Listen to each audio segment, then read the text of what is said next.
I've always had this one theory about, and this is what this video is about.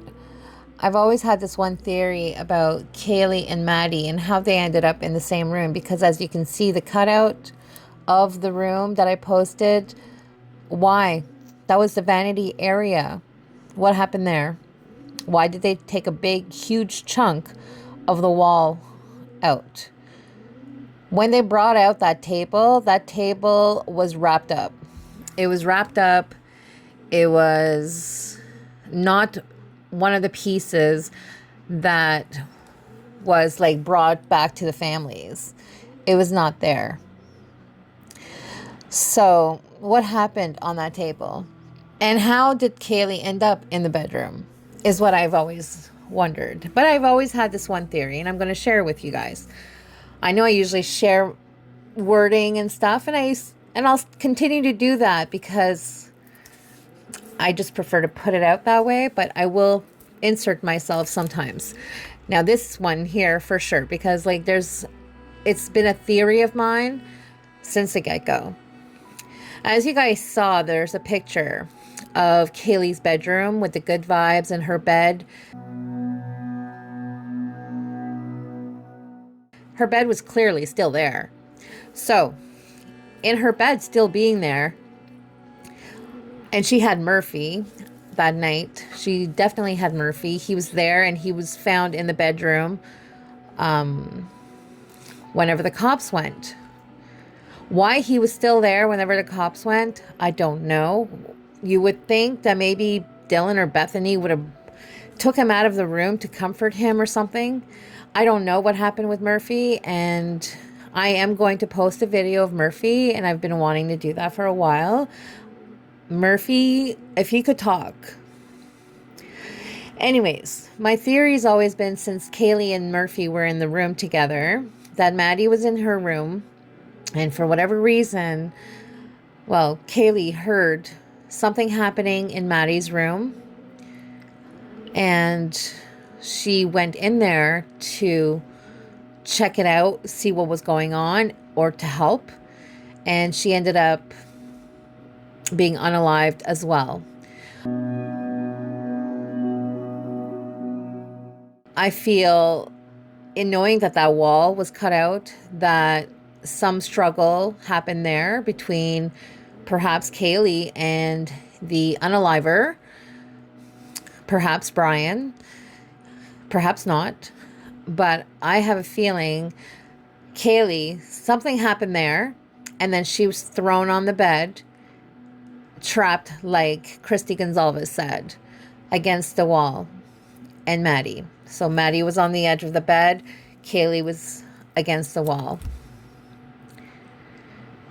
And I'm going to insert this as well, and it still makes me choke up, because for whatever reason, I've always felt this from the get-go. I've had visions, and I know a lot of people don't believe in like intuitive stuff and spiritual stuff, but I'm a Reiki master, and I'm very, very intuitive, and I'm very, very strong. My gifts are strong, okay? I've always had a vision, and trigger warning, this is my vision. It's not, I hope it's not what happened. Honestly, my vision, I really hope it's not what happened, but this is what I envision. Based on what Steve and Christy have said about how Kaylee's wounds were not at all the same as Maddie's, I've always felt like the unaliver was pissed off at Kaylee. See, the theory about Maddie being the target and whatnot, I do believe that. The unaliver, whether it be, if it was Bryan, we know that a Bryan Kohberger account was liking Maddie's pictures from August 16th onwards all the time. And this is alleged, obviously, because we don't know this for a fact yet. But this theory has always made sense to me. And I've always thought that. Like, I know a lot of people are like There was no stalking. They even said it, the prosecution even said it in the court, it was false that he was stalking one of the victims. But guys, did you hear what the witness was saying that day? Which one? You acknowledge false that Mr. Kohberger allegedly stalked one of the victims. That's false. You know that to be false. Which one? You acknowledge false that Mr. Kohberger allegedly stalked one of the victims. That's false. You know that to be false. Which one? The guy on the witness stand, I forget his name, he clearly said, which one? And then Thompson kind of cut him off. I've always felt that the stalking was a narrative, and perhaps the narrative of this. And whenever the witness guy said which one, like, he was not just stalking one, he was stalking more. And that was like a way to try to deter people from thinking that it was strictly one person, i.e. Maddie, right?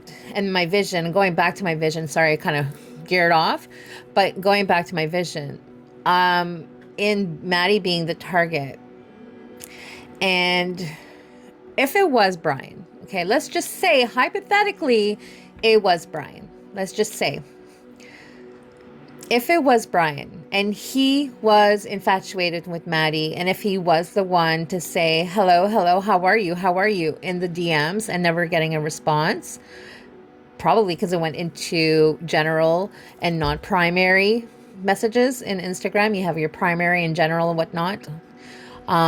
It was probably in general, and she didn't take a look. She didn't look.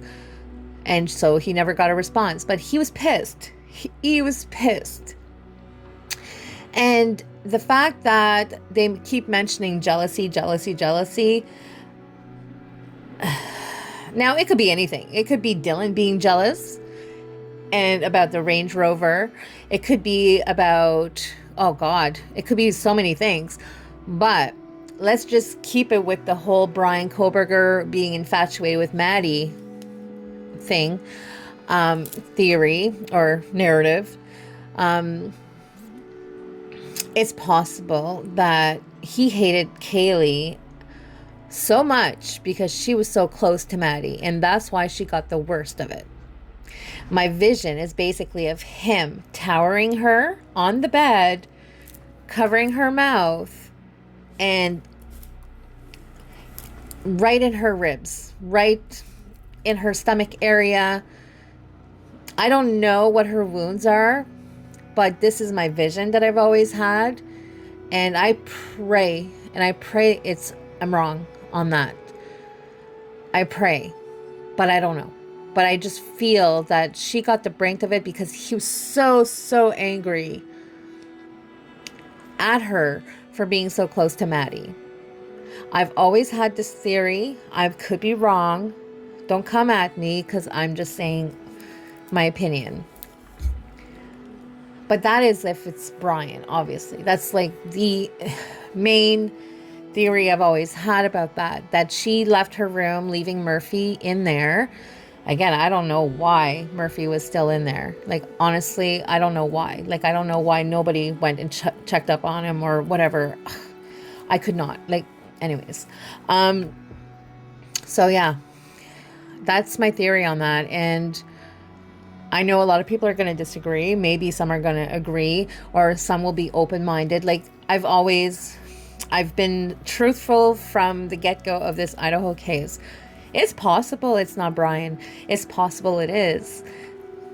And it's just, a lot of people are like, get off the fence, get off the fence. I'm not getting off the fence, you guys. I rather think of every angle, but this angle that I'm thinking here, I felt it, and I've thought it from the day one of me investigating this case, which was like 4 days after it happened.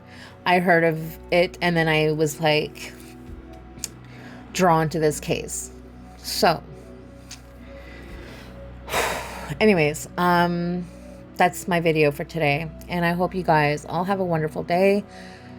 I'm going to come back with a Murphy video, because on my TikTok that was banned, the huge one, that one, I had every Murphy update. Every time Jack Decor would post on Murphy, I would have Murphy updates on my TikTok. And I had a Murphy playlist. So I'm going to bring that over here. I'm going to post some of the TikToks that I had in the past because they're cute. And he's cute. And I wish he could talk. I really, really wish he could talk. Anyways, I still feel for Murphy and everything he's gone through, because he's gone through it. He was there. And I don't know what happened with Murphy. So, you know, that night, and why he was like left alone. Anyways, that's a whole other topic, you guys, but that's going to be one of my next videos, because Murphy deserves his own spotlight, and he had that on my TikTok, and he's going to have that here. So I'll see you guys for the next one. Bye, guys.